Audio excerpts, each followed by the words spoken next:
Au lieu de m'encourager, c'est bien. Voilà ce qu'on dit que je peux pas penser. Ils n'ont pas entendu. Ils n'ont pas entendu, oui, mais je suis un peu enroué parce que contraste. Donc, je suis content d'être avec vous ce soir et vous parler un peu.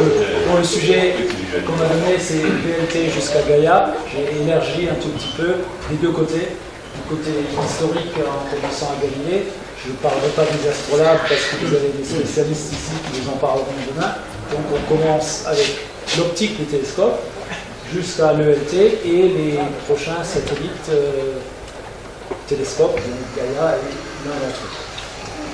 Si vous avez des questions, vous pouvez m'interrompre, on peut discuter. Donc il y a un certain nombre de choses qui sont connues de la plupart d'entre vous. Vous m'excuserez si ce sont des redites. Des fois, ça fait du bien de rafraîchir la lumière. Donc, les moyens d'observation en Galilée, c'était évidemment l'œil humain. La lunette a été découverte en Hollande dans les années 1607-1608. D'après les quelques documents qu'on a, c'était un peu par hasard, dit-on, le fils d'un opticien qui a mis deux lentilles l'une devant l'autre et qui a vu que ça grossissait. Ce qui est sûr, c'est que l'information s'est répandue extrêmement vite. On a retrouvé des lettres des ambassadeurs de France, d'Autriche, d'Espagne à la cour de Hollande qui écrivaient à leur roi qu'il y a une invention absolument faramineuse parce qu'elle permet de voir la cavalerie venir de loin. Donc c'était évidemment pas pour l'astronomie. Bon, ceci dit, l'œil humain est un excellent détecteur. Et le principe de fonctionnement de l'œil humain est le même que celui des CCD. C'est-à-dire un photon est transformé en électron et l'efficacité de l'œil est de l'ordre de 3% à comparer à 80% qu'on fait avec les CCD, mais la plaque photo, c'était pas mieux que 3% non plus. Le seul problème avec l'œil, c'est qu'on n'arrive pas pour l'instant à extraire le signal du cerveau. Ça viendra un jour, parce qu'il y a un super ordinateur. Alors, la lunette de Galilée était, les objectifs sont conservés au musée à Florence, une lunette de 3 cm de diamètre. Alors je vais insister sur un problème de définition. À l'époque, tout était un télescope, ça voulait dire quelque chose qui permet de voir de loin. Aujourd'hui, on fait la distinction entre réfracteur, une lunette où la lumière passe à travers les lentilles, et un télescope qui est un télescope à miroir par réflexion. L'instrument de Galilée, c'était un objectif à l'entrée, lentille convergente, et une lentille divergente à la sortie, de façon à reproduire la vision à l'infini de l'œil. Alors le problème de cette combinaison, que vous allez voir dans le schéma suivant, voilà le schéma de la lunette de Galilée, c'est qu'il n'y a pas de foyer intermédiaire. Et l'invention de Kepler a été de mettre non pas un objectif divergent, mais un objectif convergent après le foyer primaire, ce qui permet de mettre ici, au foyer intermédiaire, un micromètre qui a été inventé par l'astronome français Jean Picard. Et pour comparaison, le schéma d'une lunette terrestre, parce que dans cette lunette, vous voyez, le rayon lumineux, l'objet est renversé. Dans une lunette terrestre, on rajoute une deuxième lentille, et à ce moment-là, l'image est droite, et au prix d'une perte en transmission. Bon, les lunettes réfracteurs se sont développées au cours du temps. Je vous donne ici quelques exemples. La plus grande est bien connue, la lunette de Yerkes 20 mètres, en 1897. Et alors, si vous voulez, ce qui m'intéresse ici de discuter avec vous, c'est voir pourquoi les lunettes ont évolué jusque vers 1900, pas vraiment les télescopes, et qu'il y a eu un renversement de situation à partir des années 1900.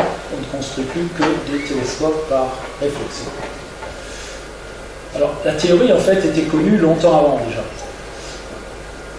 Une des raisons essentielles, c'était des problèmes techniques. Lorsque la lumière traverse une lentille, s'il y a une erreur de surfaçage, disons de H, l'influence sur la surface d'onde à la sortie, c'est N-1H, où N est l'indice du verre, donc l'indice est en gros 1,5. L'effet sur l'onde est de 0,5 fois la valeur du défaut. Si vous taillez un miroir, la lumière arrive et revient. Et donc, une erreur de H aura comme effet une erreur 4 fois plus grande sur l'onde réfléchie. Donc, il aurait fallu à cette époque pouvoir polir des miroirs 4 fois plus précisément que des lunettes pour avoir la même qualité d'image. Et techniquement, ce n'était pas possible. Donc ça, c'est l'explication principale pour laquelle les télescopes ont mis du temps à s'imposer. La théorie, elle était connue. On a retrouvé des papiers de Juki de 1616, un miroir concave, et il observait hors de l'axe. Alors évidemment, ça c'est très mauvais. Quand vous êtes hors de l'axe, toutes les aberrations sont amplifiées. Donc évidemment, la qualité d'image était horrible. Pour ça, Newton a inventé la combinaison qui porte son nom, c'est-à-dire que vous observez sur l'axe, vous mettez votre tête dans le faisceau et d'obstruer la lumière, il y a le miroir plan qui le renvoie sur le côté, ce qui encore aujourd'hui s'appelle le foyer de Newton, donc 1668. Alors, la chose intéressante, c'est que les deux combinaisons qu'on connaît aujourd'hui, le grégorien ou le primaire est parabolique, mais le secondaire elliptique concave placé après le foyer, c'est relativement facile de tailler un miroir concave. Grégory était un ingénieur anglais qui a eu le soutien de Newton et plusieurs combinaisons de ce type ont été construites en Angleterre.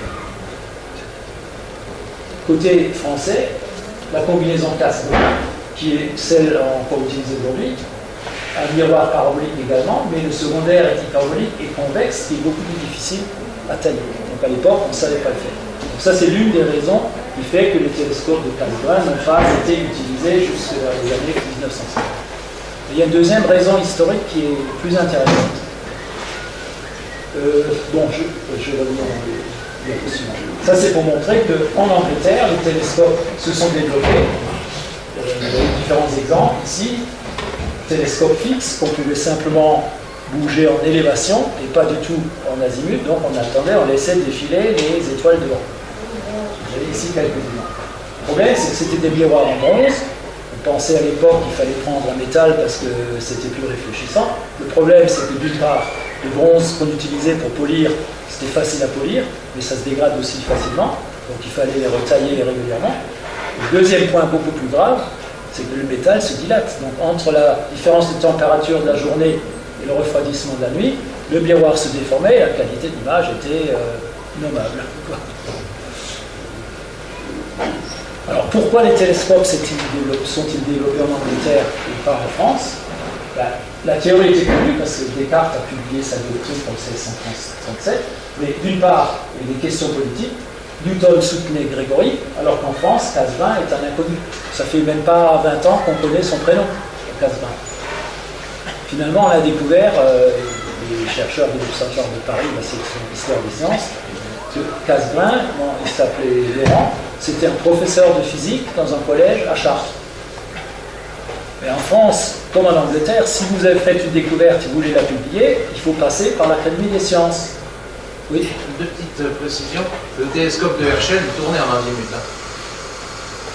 Oui, il était pas fixe. Et la deuxième chose, c'est qu'en fait, à cette époque, à l'époque où en France on jouait avec des petites lunettes, c'est quand même le père Herschel, William, qui commençait à couler des miroirs en bronze.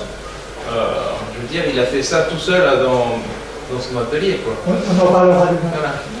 Oui, mais bon, c'est bien ce qu'on a dit. Que les télescopes ont eu le vent en poupe en Angleterre, pas en France. Donc la raison, c'est que pour publier votre découverte, il faut passer par l'Académie des sciences, que ce soit en France ou en Angleterre. Et pour ça, il faut avoir un parrain qui accepte d'aller présenter vos découvertes devant l'Académie. Et Cassegrain, il était dans la région de Chartres, donc le représentant de l'Académie dans la région de Chartres, c'était un médecin. Il a pris les documents de Cassegrain, il est allé présenter ça sans rien y comprendre, et l'Académie dit bon, on n'y comprend rien, hein. Donc voilà. Et ensuite, ce que j'ai dit tout à l'heure, il y a une question pratique, c'est que dans la combinaison Grégory, le secondaire est plus facile à fabriquer, dans la combinaison Cassegrain, qui est extrêmement difficile, on ne savait pas faire. C'est pour ça que la combinaison Cassegrain est tombée un peu dans le... Alors, voilà, en Angleterre, les développements se poursuivent. Vous voyez un télescope 20m82 Lord Rosse, qu'on peut toujours visiter aujourd'hui. Ça, c'est l'état dans lequel il était il y a une vingtaine d'années, à l'air libre. Récemment, il y a eu une réhabilitation du bâtiment. protégé de la pluie, donc c'est un monument historique à visiter. Et puis, il y a eu les différents télescopes, cette fois avec des montures genre équatoriales, nacelle, l'invention du contrepoids, et le dernier grand télescope, 1,22 m en Australie en 1869, qui a été fait contre l'avis des spécialistes en Angleterre, et il n'a jamais rien donné comme qualité d'image. Alors, à la même époque, en France, il y a eu deux développements importants par Léon Foucault. Premièrement, en 1857, il a testé et mis au point l'argenture sur verre, ce qui a permis d'utiliser cette fois des miroirs en verre et non pas en métal, mais en augmentant le pouvoir réflecteur grâce à une couche d'argenture. Alors vous vous demandez peut-être pourquoi est-ce qu'on utilise des miroirs en verre encore aujourd'hui. C'est pas parce que le verre est réfléchissant, hein, comme je l'ai dit, il faut augmenter sa réflectivité avec du métal. C'est parce que le verre, et en particulier les combinaisons de verres spéciaux qu'on utilise aujourd'hui, ont un coefficient de dilatation thermique qui est beaucoup plus faible que celui du métal. Donc même s'il y a un changement de température important entre le jour et la nuit, ça ne changera pas grand-chose à la qualité d'image donnée par le verre. Le miroir ne se déforme pas entre le jour et la nuit. C'est ça la raison principale. Alors, début des années 1900, le développement des télescopes se passe aux États-Unis. Vous avez d'abord le 1,50 m du Mont Wilson, qui a une monture équatoriale, donc. Le 100 inch 2,50 m avec la première monture à berceau. Le télescope est tenu de deux côtés, parce que le problème dans cette combinaison, c'est qu'il faut un contrepoids, et que si le télescope devient trop gros, il y a des flexions qui sont non contrôlables. Et le clou, c'est le 5 mètres du Mont Palomar en 1948, dont on sait aujourd'hui, en étudiant les qualités optiques, que c'était vraiment l'exploit de l'époque. Je vais y revenir, vous allez voir, à cause de la structure du miroir. Et après Palomar, eh c'est les années 70, avec ces différents télescopes en Europe, Canarato en Espagne, c'est allemand et espagnol, le Mayal c'est Pic aux États-Unis, les ESO 1977 ou 3,60 m, le Canada, France, Hawaï à Hawaï, 78, donc tous avec des montures à berceau ou en fer à cheval, c'est-à-dire bien symétriques par rapport à l'axe de rotation pour éviter les flexions mécaniques. Et puis la chose intéressante, c'est en 1974, le 6 mètres russe est le premier télescope à monture halte azimutale. Alors bien que sa qualité optique ait été un peu critiquée, c'était quand même un exploit pour l'époque. Le dernier en date de cette série, c'est le William Herschel en Angleterre, qui est aux Canaries, donc 1980. Donc, il y a des progrès pour les miroirs, on s'effondre de grands blocs de verre, le polissage fait des progrès aussi. Le point important, c'est qu'il faut pouvoir contrôler la surface du miroir. Donc le Palomar 5 mètres était en pyrex, celui des eaux en silice. Et ce que vous allez voir, c'est que la structure du Palomar, c'est pas du pyrex plein. Il y a des alvéoles à l'intérieur qui permettent d'alléger la structure du miroir. Et c'est ça le progrès technique qui sera repris pour les grands télescopes. Bon.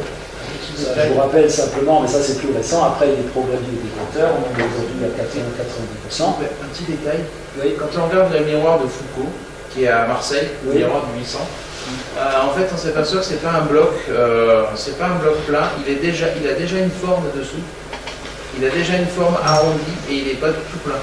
Il a déjà un barillet qui est, étonnamment, c'est pas un disque, le miroir de Foucault.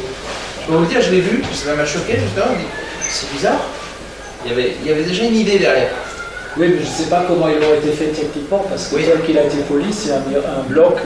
Oui, mais dessous, un bloc, le dessous du miroir, c'est justement, c'est un bloc, mais c'est pas, il n'est pas plat derrière. Ah non, mais qu'il ne soit pas plat, il a été poli sur les deux faces, peut-être, ça c'est possible. Parce que comme dans le polissage, il y a d'abord un dégrossissage, et ensuite, vous faites le polissage fin de la surface réfléchissante. Donc effectivement, on peut avoir un miroir qui est courbé sur les deux faces pour gagner en masse. Il est courbé sur les deux faces. Donc la grosse question qui s'est posée dans les années 70, c'est comment est-ce qu'on peut faire des miroirs plus grands que les 4 mètres sans que le poids augmente de façon inconsidérable. Parce que, si vous voulez, le verre, c'est quand même pas un solide. L'expérience montre, si vous avez même votre télescope de 30 cm, si les supports en dessous sont mal fixés, vous le laissez 3-4 jours et vous regardez la qualité d'image à la fin, ben, le miroir s'est déformé. Et on a de l'expérience de miroirs de 1 mètre ou 1,50 m dans les observatoires où des fois il y a eu des changements de support mécanique involontaire et au bout d'un mois, le miroir a changé de forme et la qualité d'image devient mauvaise. Donc c'est un fluide très visqueux, mais c'est un fluide quand même. Donc pour qu'il ait une rigidité suffisante, il faut conserver le rapport diamètre-épaisseur dans ce rapport-là. Donc vous voyez que si vous augmentez le diamètre d'un facteur 2, pour garder la même rigidité, il faudrait augmenter l'épaisseur d'un facteur 8. Et donc le poids va être absolument considérable, donc c'était une solution inutilisable. Et donc dans les années 70, il y a eu 3 solutions différentes qui ont été testées, inventées et mises au point, complètement indépendamment les unes des autres, dans 3 endroits différents. D'une part, en prenant l'expérience du 5 mètres de Palomar, Roger Angel en Arizona a construit des miroirs de 6 mètres ou 8 mètres pour le multimiroir télescope où ils ont remplacé les 6 miroirs qu'il y avait dedans par un miroir unique. Le Magellan télescope à Las Campanas au Chili qui est un 6,50 m et le Giant Magellan Telescope qui est un des 3 grands projets de télescope géant, comme je parlais tout à l'heure, qui utilisera la même technique. C'est-à-dire des miroirs alvéolés en nid-d'abeille. La deuxième solution, c'est de dire, puisque je ne peux pas augmenter l'épaisseur, je vais garder des miroirs de petit diamètre, donc l'épaisseur sera petite, mais je vais en mettre plusieurs ensemble, fabriquer un miroir de 8 mètres à l'aide de petits segments de 1,80 m chacun. Mais alors se pose le problème de garder tous ces segments bien en phase les uns avec les autres. Et ça n'avait jamais été testé. Ça a marché, ça a donné les télescopes de Keck, 1 mètre, le Wrigley au Texas, le SALT en Afrique du Sud et le Grand Tecan au Canada. Et il y a la solution européenne à l'ESO. Ils ont dit, bon, puisqu'on ne peut pas faire de miroir épais, on va le faire carrément mince, en le laissant flotter, mais on va mettre en dessous 150 actuateurs qui vont contrôler la forme en temps réel. C'est-à-dire que la forme va être donnée non pas par le polissage initial, enfin la surface oui, mais le maintien de la forme générale du miroir va être donné par les petits moteurs qui se trouvent en dessous. Ça a donné le VLT, le Gemini et le japonais Tsuba. Donc vous voyez, les 3 techniques ont été développées indépendamment et chacune des 3 a donné une famille de télescopes de la classe 8 à 10 mètres. Alors voilà par exemple la structure en nid d'abeille du télescope de Palomar et qui a été celle utilisée pour les 8 mètres. Voilà la technique du miroir segmenté du télescope de Keck. Ce qui est intéressant, c'est qu'il y a plusieurs circonférences. Chaque miroir d'une circonférence donnée a la même forme. Ensuite, il y a la deuxième couronne et la troisième couronne. Et donc, ça veut dire qu'il faut tailler des miroirs de surface différentes. Voilà le photo du miroir du Wrigley au Texas. Et le BLT, donc là, c'est 8 mètres de diamètre, et l'épaisseur, vous la voyez là, 17 cm. Donc, toute la mécanique que vous voyez là autour, ce sont les actuateurs qui conservent la forme du miroir. Donc c'est ce qu'on appelle l'optique active. Justement, pour contrôler la forme du miroir, il faut pouvoir contrôler, avoir une référence. Donc on utilise une étoile brillante, et voilà le foyer Nasmyth ici, et une partie de la lumière est renvoyée dans un analyseur de fond d'onde et l'ordinateur calcule quelle est la déformation qu'il faut appliquer pour restaurer la qualité de l'image. Vous voyez ici le dessous du VLT avec chaque carré contient un système d'actuateur. Donc pour résumer un peu l'évolution du télescope jusque vers les années 2000, voilà les différents télescopes dont je vous ai parlé tout à l'heure, vous avez ici le temps et puis en ordonnée le diamètre du télescope.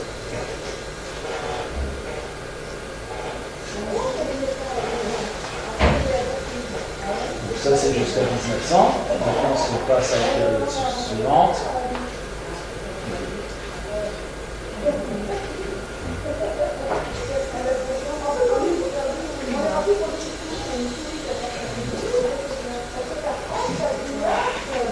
Bon, donc, les années 2000, on en est à 8 mm. Donc, ce qui est important aussi, c'est de voir qu'en même temps, les années en même temps que le diamètre en bleu augmente, l'ouverture diminue. Au début, on était à des F sur 10, F sur 12. Quand on arrive à les années 2000, on a des primaires qui sont ouverts à F sur 2, F sur 3. Ce qui est très ouvert pour un mémoire. Et si on regarde les nombres d'ouvertures en abscisse et l'erreur en nanomètres qui reste sur la surface, on voit qu'avec le polissage classique, si vous voulez, quasiment à la main, plus c'est ouvert, plus l'erreur est grande. Et en fait, dès que vous pouvez contrôler le surfaçage par ordinateur, c'est-à-dire avec un interféromètre, eh bien on arrive à diminuer les résidus jusqu'à moins de 10 nanomètres. Donc, dès que c'est contrôlable, le processus de mesure est contrôlable, vous avez une meilleure qualité. Donc, a priori, on pourrait faire des devoirs aussi grands qu'on veut, seulement ça ne coûte pas plus cher. Alors, il y a l'exemple intéressant du 2,40 m du télescope spatial, dont vous vous souvenez peut-être que quand il a été lancé, il était affecté d'une aberration sphérique géante. Alors, on dirait que ça contredit ça. Non, c'est parce qu'il avait été parfaitement contrôlé, mais la position du miroir de référence était mauvaise, donc il a été contrôlé par rapport à une mauvaise référence. Il était parfait par rapport à cette référence, mais c'est la référence qui était mauvaise. Donc, pourquoi il faut faire ça? Alors, contrairement aux télescopes artisanaux, vous le voyez vous aussi avec vos télescopes amateurs, si vous voulez, l'industrie est maintenant un partenaire clé, ça se fait quasiment plus de fabriquer son propre télescope. Voilà un exemple des différents industriels en Europe qui ont contribué à la construction du VLT. Donc un petit mot sur le miroir primaire du VLT. Vous voyez ici la face arrière avec chaque petit triangle ici et l'endroit d'un actuateur. Le miroir secondaire là-haut est très petit, 1,20 m en beryllium, parce qu'il doit être très léger pour pouvoir faire des oscillations pour observation en infrarouge. On observe alternativement l'objet et le fond de ciel à des fréquences de l'ordre de 50 Hz. Et la chose intéressante, si vous voulez, qui est arrivée à la suite de la technique du VLT, et qui n'était donc pas prévue pour les autres télescopes, c'est qu'on s'est rendu compte, in fine, que la qualité d'image était nettement meilleure que ce qu'on attendait et ce qu'on avait obtenu précédemment. Et la raison pour ça, c'est pas le contrôle de la surface du miroir lui-même, c'est du fait que vous contrôlez en permanence la qualité d'image, vous corrigez des choses qui avant n'étaient pas corrigées. Par exemple, un déplacement de l'axe du secondaire par rapport à l'axe du primaire, ce qui introduit de la pommade d'excentrement. Ou bien une dérive du foyer en cours de nuit. Vous savez, quand on observait de façon classique, on faisait le foyer en début de nuit, à la rigueur, on le vérifiait au milieu de la nuit, et puis on ne touchait pas jusqu'à la fin de la nuit. Et ça, avec un contrôle en temps réel, c'est-à-dire quasiment toutes les 5 minutes, permet d'avoir une qualité d'image optimale en permanence. Donc ça a été un gain pour la qualité d'image. Les meilleures images obtenues au VLT, c'est typiquement 0,2 secondes en atmosphère libre. Quelques exemples d'instruments, il faut que j'avance un petit peu. Il y a un problème de champ. Je donne ici une image du grand nuage de Magellan, qui est donc à peu près 5 degrés par 5 degrés de côté, obtenu avec un télescope de Schmidt. Bon, c'est un peu ringard en noir et blanc, je vous montre la même en couleur, mais vous savez très bien que les poses sont faites successivement avec différents filtres. L'intérêt ici, c'est que le rouge, c'est du H-alpha, donc on voit les régions de formation d'étoiles qui se trouvent à l'extérieur du nuage et non pas dans la barre qui contient plutôt les étoiles vives. Donc ça, c'est observé avec un télescope de Schmidt d'un mètre, qui est dans le principe du Schmidt que vous connaissez. Donc, le désavantage du Schmidt, c'est qu'il faut mettre à l'entrée une lentille correctrice. Donc on réintroduit les aberrations chromatiques qu'on avait éliminées en utilisant les télescopes par réflexion. Alors, ce qu'il faut dire, c'est que entre-temps, il y a quand même eu des progrès considérables sur le traitement de surface des optiques, qui fait qu'on peut à nouveau utiliser des lames correctrices en réfraction sans introduire d'aberrations gênantes, parce qu'il y a eu des progrès significatifs sur les traitements de surface. Donc voilà, avec le VLT, donc 4 fois binaire, plus les télescopes interférométriques qui sont des 80. Et voilà le télescope humain, vous avez l'échelle humaine en bas. Ceci dit, la coupole ici d'un VLT n'est pas plus grande que celle des 3,60 m. Bon, c'est facile à comprendre quand on réfléchit un peu, c'est que Les miroirs primaires des 3,60 m, 4 m étaient ouverts à f sur 3, ça vous fait une focale de 8 mètres, donc la coupole doit avoir 10 mètres de hauteur. Le VLT il fait 8 mètres, mais il est ouvert à f 1.2, donc c'est pareil, ça fait 12 mètres de focale, donc en gros, la longueur du tube est la même avec le VLT qu'avec les télescopes classiques précédents. Ce qui change simplement, c'est le diamètre, c'est pas la hauteur de la coupole. Donc voilà l'exemple de la même région de nuages de Magellan, formation d'étoiles, observé avec le VLT, vous avez évidemment plus de définition. Donc, je vous montre quelques jolies images en passant, hein, sont toutes des images du VLT en pseudo-couleur. Donc là, des nuages absorbants, et puis le nuage de gaz ionisé à la surface en HF, ionisé par les étoiles qui se trouvent ici. Bon, ça, c'est un nuage que vous connaissez bien, une photo prise avec un 2 mètres. Hein. Et puis la même prise avec le VLT.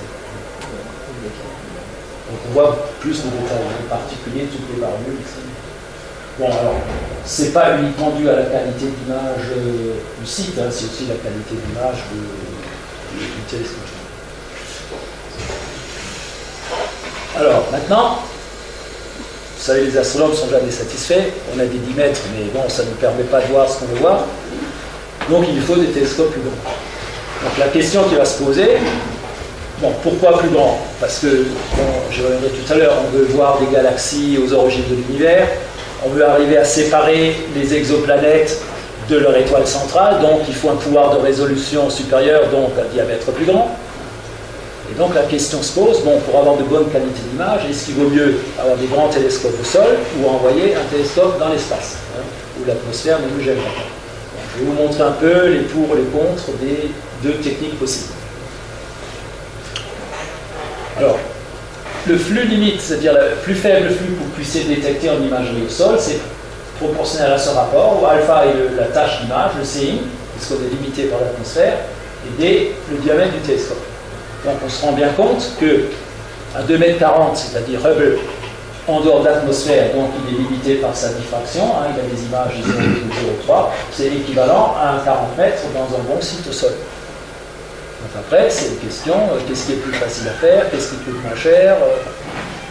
Donc un des éléments, par exemple, c'est que la durée de vie d'un télescope spatial, elle est limitée dans le temps, et il n'y a plus de navette, donc on ne va plus pouvoir aller le réparer. Tandis qu'un télescope au sol, eh ben, la durée de vie est prévue plutôt 50 ans, voire plus, et on peut le réparer dès qu'il y a un problème. Parce que l'ordre de grandeur des pouces, c'est la même chose. Mais de l'autre côté, si vous voulez, pour la spectro, il faut beaucoup de photons, donc on a un avantage à un grand diamètre au sol. Hubble fait beaucoup d'images, mais très peu de spectres, parce que c'est un petit télescope. De l'autre côté, l'atmosphère n'est pas transparente partout, donc si on veut faire de l'infrarouge, par exemple, ou de l'UV, il faut aller dans l'espace. Donc vous voyez, il y a, en fonction du programme scientifique, c'est complémentaire, il y a des avantages dans un cas ou dans l'autre. Donc autrement dit, on veut les deux. Donc je vous montre juste un exemple, on y reviendra en détail, le projet de 40 mètres de l'ESO, et puis le projet, ça c'est le Hubble Space Telescope, dont on va parler du successeur tout à l'heure. Alors, un point d'abord, c'est que pourquoi par exemple veut-on faire des images en infrarouge? Parce qu'en infrarouge, on peut voir à travers la poussière. Je vous donne un exemple. Ça, c'est un globule de Bock, s'appelle. Bon, c'est un nuage de poussière de notre galaxie, pris dans le visible avec le VLT. Et voilà la même chose, prise en infrarouge. Vous voyez, on voit à travers. Évidemment, il y a des limites. Si la quantité de poussière est très grande, on ne verra pas. Mais ça vous montre directement pourquoi on veut aller dans l'infrarouge. Par exemple. Bon, vous la connaissez, celle-là. Hein. C'est pareil, si on veut voir à l'intérieur, il faut aller chercher en infrarouge. Et ça, c'est plus faible. Donc pour l'instant, je n'ai pas encore l'image infrarouge. Voilà un autre exemple. C'est Beta Pictoris, dont le disque de poussière en rouge est bien connu. Il a été observé donc, en infrarouge et avec optique adaptative, j'y reviendrai tout à l'heure. Et on a mis en évidence deux images, octobre 2003, novembre 2009, où vous voyez ce qui ressemble à une planète à tourner autour de l'étoile centrale. Donc je vais vous parler de la technique d'optique adaptative qui est utilisable au sol, et puis après on verra ce qu'on peut faire avec l'espace. Bon, je fais un petit détour par la radio parce que les ondes radio pénètrent aussi la poussière. On peut détecter les molécules. Donc il y a le grand interféromètre ALMA au Chili à 5200 mètres d'altitude. Il a été inauguré l'année dernière.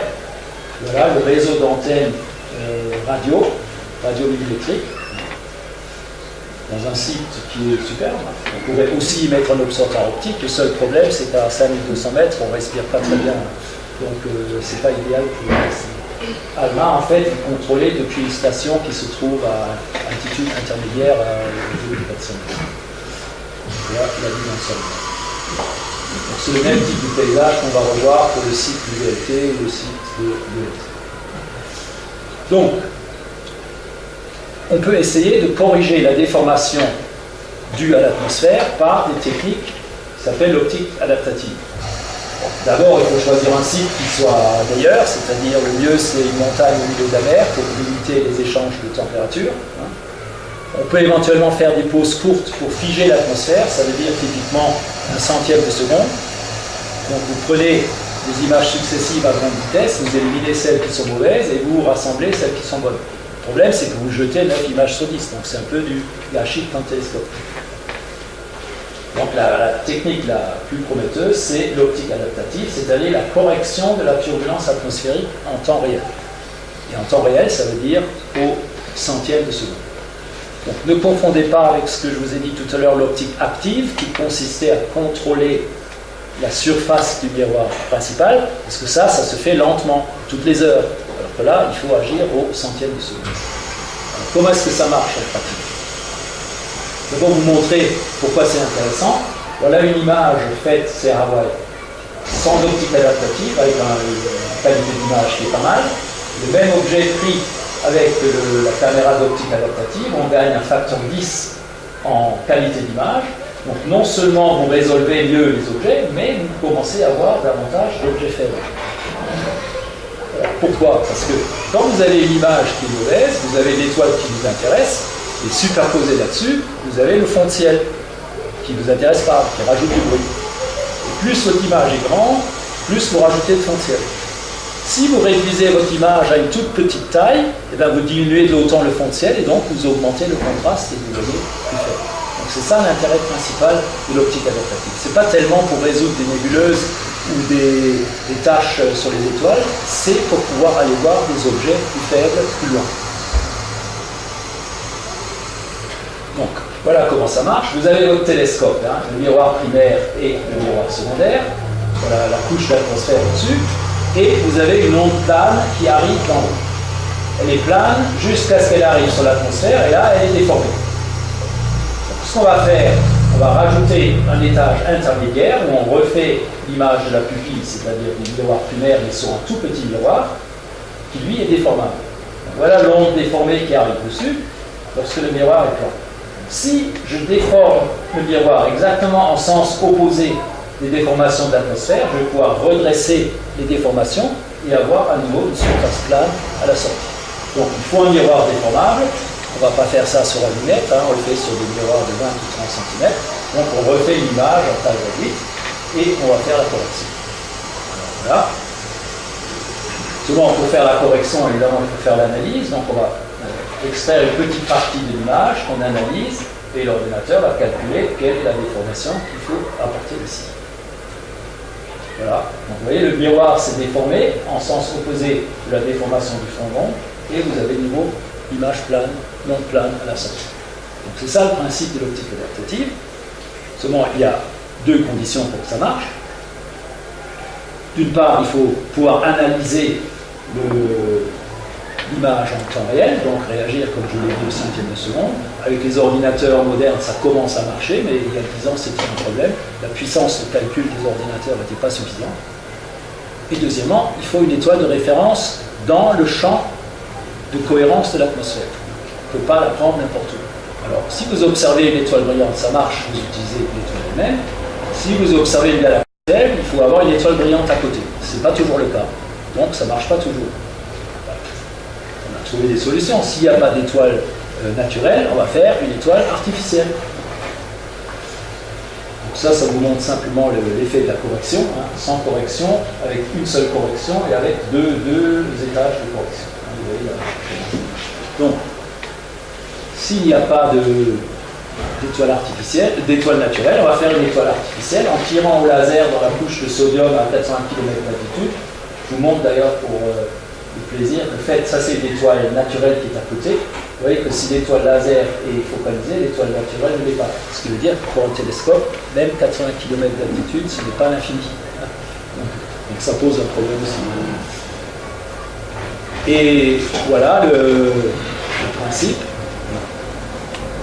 Évidemment, on ne va pas tirer le laser en même temps qu'on fait l'observation astronomique.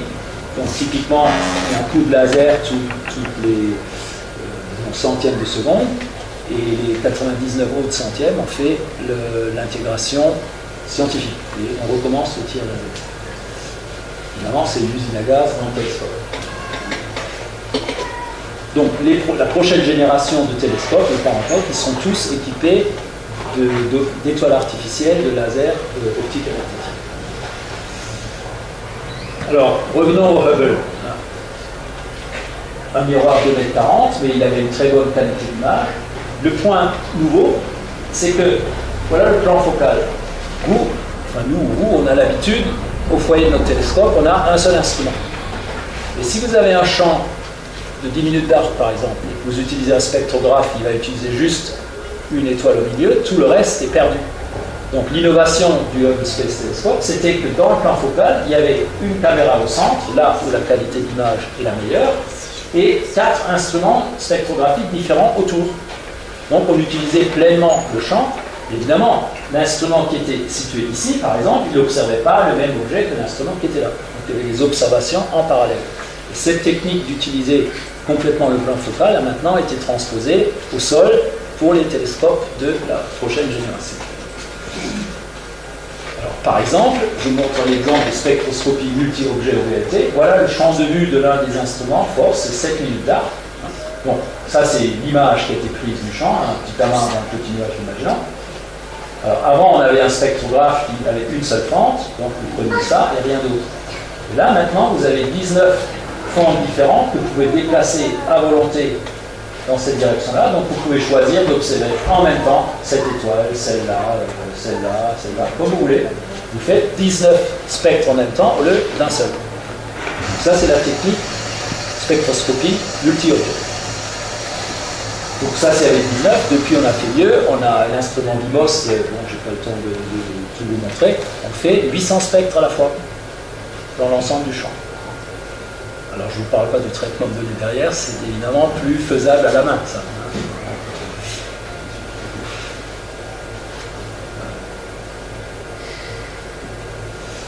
Donc je vous montre un exemple des champs du Hubble. Le problème, c'est qu'on sait faire l'imagerie avec des magnitudes 29-30, mais on est pour l'instant incapable d'en faire la spectroscopie. Donc, il nous faut un ELT pour faire la spectroscopie des objets détectés en imagerie par Hubble. Voilà l'exemple des champs profonds de Hubble, qui sont classés par morphologie. Vous voyez, il y a plein d'objets en interaction, mais surtout, on voit toutes ces galaxies qui ont exactement la même forme que les galaxies proches, simplement elles sont à des distances beaucoup plus grande. Et ce qui nous intéresse, c'est de savoir comment se sont formées les premières galaxies et est-ce que leur structure aux origines de l'univers était la même que celle qu'on voit aujourd'hui.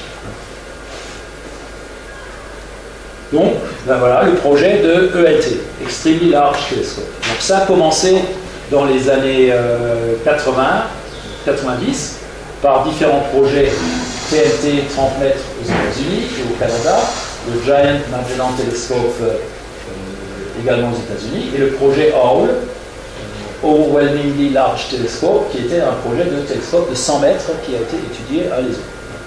Donc je vais, à partir de là, c'est pour l'enregistrement, parce qu'il y a quelques contrats industriels là-dedans pour pouvoir les étudier. Il y a des galaxies partout dans l'univers.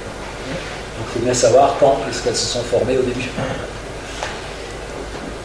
Donc les échéances pour le télescope européen, hein, j'arrive presque au bout là. les premiers instruments ont été choisis. Une caméra infrarouge J ici, gamma X, jusqu'au satellite infrarouge de l'autre côté. Donc, vous voyez, le Hubble il est encore en service, on pense jusqu'en 2018. L'ESA a une participation importante. Gaia qui va être lancé en octobre prochain, je vous en reparle dans un instant. Et puis le projet suivant pour plus long terme, c'est Euclide pour 2020. Ça, c'est pour les satellites, disons, l'astronomie. Et puis vous avez les satellites dans le système solaire. Donc là, pareil, il y a Cassini-Huygens qui est toujours en orbite autour de Saturne, Rosetta qui est en vol et qui attend de s'approcher de l'astéroïde, de la comète l'année prochaine. Mars Express, qui est un gros projet système solaire, et puis vous avez Solar Orbiter et SOO, qui sont en fonction autour du Soleil. Donc, vous voyez, la panoplie européenne du satellite, elle n'est pas négligeable. Simplement, on en parle peut-être moins que des satellites américains. C'est plus une question de savoir faire la publicité que... On est présent, ne vous en faites pas. Donc, à venir, je vais parler simplement de 2 projets spatiaux. Gaia, qui va être lancé en octobre prochain. Bon, ce n'est pas une mission spectaculaire pour le public, parce que ce satellite ne prend pas d'images. Plutôt aussi, il prend des images du ciel, mais on extrait les étoiles qu'il y a dedans et puis on jette le reste. Donc le résultat final, ça va être des catalogues d'étoiles avec leur position précise et leur mouvement propre. Donc ça, c'est quelque chose de tout à fait nouveau. Mais il n'y aura pas d'image spectaculaire comme pour Hubble. Donc voilà le modèle de vol chez Astillon à Cannes, juste avant qu'il soit envoyé à Kourou. Et je crois que voilà, c'est tout. Bon. Je vous montre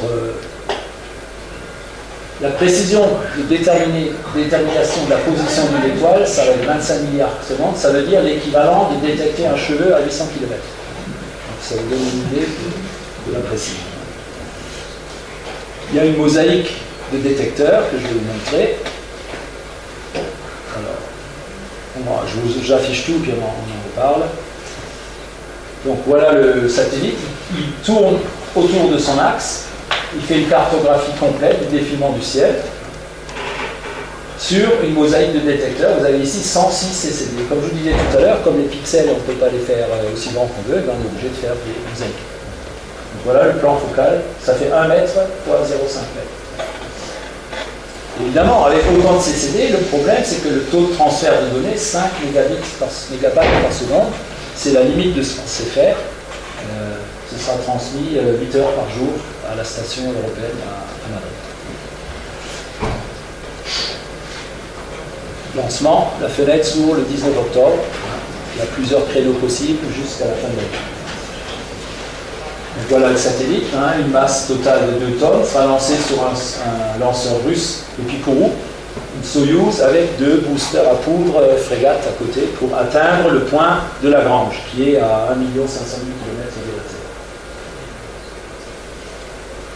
Alors, pour terminer, je vais vous montrer ce qui nous intéresse en science, c'est pas seulement de faire des images optiques, on a besoin de faire des images des objets en plusieurs longueurs d'onde. Par exemple, ici, vous avez la galaxie d'Andromède en optique, mais il y a la même chose en infrarouge et la même chose en rayons X. Vous voyez qu'en rayons X, on détecte une série de sources énergétiques au centre, il y a certainement un trou noir ici, et quelques binaires X qui sont répartis dans la galaxie. Donc l'étude multilongueur d'onde est indispensable pour comprendre les phénomènes qui se passent dans des objets de ce type-là. Je vous montre un autre exemple, les C81, donc vous l'avez depuis les X, ultraviolet, le visible, le proche infrarouge, l'infrarouge lointain. Vous voyez qu'on ne voit pas la même chose.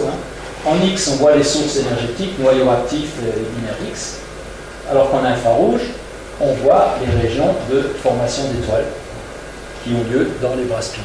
Ça vous explique pourquoi on a besoin non seulement d'images en optique au sol, mais aussi de satellites X ou infrarouge pour compléter le schéma. Donc, le prochain observatoire spatial, donc Gaia, lui, va faire une cartographie complète, mais l'observatoire qu'on pourra pointer sur les objets, c'est le Space Infrared Telescope qui maintenant s'appelle. Évidemment, à ce moment-là, le miroir il doit être segmenté, on ne peut pas faire un miroir de 6,50 m d'un coup, d'autant qu'il faut le lancer, vous allez voir. Et on va explorer l'infrarouge, les galaxies primordiales, la formation des étoiles dans l'hippocampe, etc. Donc, voilà le miroir segmenté. Tous les segments, vous avez les segments individuels sont là, ils sont finis et ils sont recouverts d'or, et non pas d'argent, parce que le pouvoir réflecteur de l'or dans l'infrarouge est meilleur que celui de l'argent. Donc on a une meilleure efficacité. Et voilà comment devrait se présenter le télescope dans l'espace une fois déployé. Seulement avant de le déployer, il faut le lancer. Donc il faut arriver à mettre ça dans la coiffe d'une fusée. Là, donc le miroir, il va être plié. Et le gros problème, c'est on se dit, bon, il va être plié, est-ce qu'il va se déplier proprement une fois qu'il sera dans l'espace? Alors, il y a une simulation que je vais vous montrer pour terminer. Le lancement est prévu en 2018, on a encore un peu de temps. Donc voilà le satellite plié tel qu'il va se trouver dans la coiffe. Une fois que la coiffe sera larguée, il sera comme ça. Et puis ici, mon animation fonctionne. Vous devrez voir le déploiement du miroir du satellite.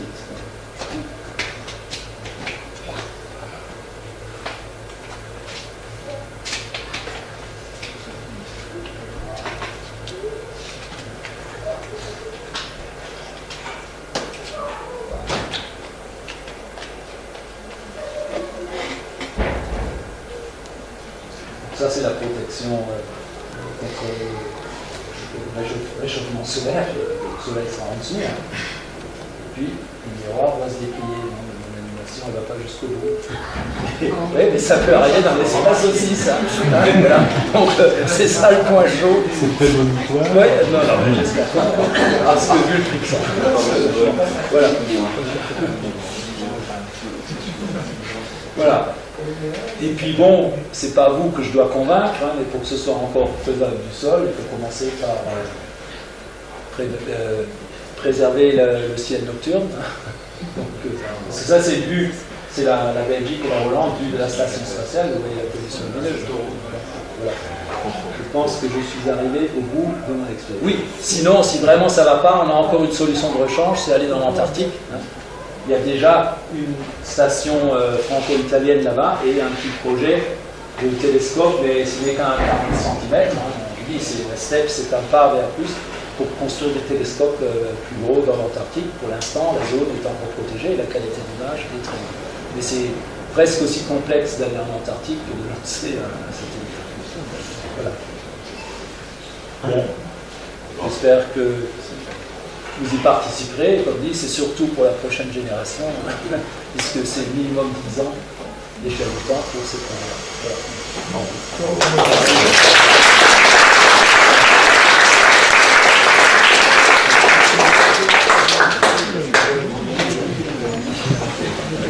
Si vous avez des questions, je suis évidemment... À propos de Nicolas Casgrain, je voudrais rendre hommage à Françoise Launay. C'est pas Nicolas, c'est Laurent. De Laurent Casgrain. Oui, c'est Françoise Launay, qui a été le Sherlock Holmes de l'opération. Oui, Nicolas Casgrain, c'est les collègues étrangers, parce que quand on ne connaît pas le prénom en France, on met Ben. Alors ils croyaient que ça faisait Nicolas. Donc Laurent Casgrain était professeur de physique dans un collège à Chartres.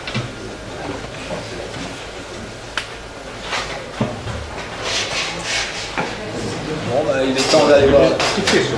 J'ai eu l'occasion de visiter au mois de mai le Mirror Lab de Tucson. Et il y avait à l'époque, en cours de fin de collantage, un miroir de 1,40 m. Un miroir de 1,40 m. Oui, ben c'est un des majeurs. Oui, c'est un des majeurs, et c'est un miroir à double courbure. Oui, oui. Oui, parce que le truc qui est intéressant, c'est que diminuer la masse, ils ont compris qu'on veut une forme quasi parabolique. Donc si vous mettez votre verre dans un flou, ce qu'il faut faire pour le fondre et avoir une surface, un bloc homogène, alors on fait tourner le four à une vitesse constante, et ben la figure de stabilisation en rotation, c'est une parabole. Donc il suffit d'ajuster la vitesse de rotation pour avoir la courbure. Et comme ça, on n'avait plus besoin de couper les pièces de verre. Et là, c'était un miroir qui était poli en double courbure, c'est-à-dire qu'il y avait la périphérie qui avait une concavité, qui est destinée à recevoir la lumière des rayons parallèles des étoiles, pour concentrer sur un miroir secondaire de type 10, c'est-à-dire un miroir qui n'est pas un Casgrain, mais un miroir qui remet le faisceau focalisé en rayons parallèles, et sur lequel ces rayons parallèles retombaient sur une surface, Sur une deuxième surface un peu plus concave pour focaliser sur un capteur CCD de toute petite dimension, et ils vont mettre des capteurs CCD, je crois, de 40 cm sur 40. Qui sont là, le miroir secondaire est centré sur le primaire. Tout à fait. Et donc, ce qui est assez amusant, c'est qu'ils ont repris le principe du télescope de Dietz, qui était bien antérieur au télescope de Newton, puisque je crois que la première description doit dater de 1590 à peu près. Et le télescope de qui tu dis? De Dietz, Leonard Dietz. Et en fait, c'est assez curieux de voir que sur ces télescopes de haute technologie du XXIe siècle, on reprenne un principe optique qui était en gros avancé au XVIe siècle. Je suis à votre disposition, hein, si vous avez des questions. C'est quoi la limite? C'est dans 10 minutes Oh, il n'y a pas de limite. Non, mais je veux dire, le passage de l'ISS, c'est pas grave. Le ciel ne va pas nous fausser compagnie. On peut continuer sans On problème. peut continuer sans problème. Donc, c'est bon.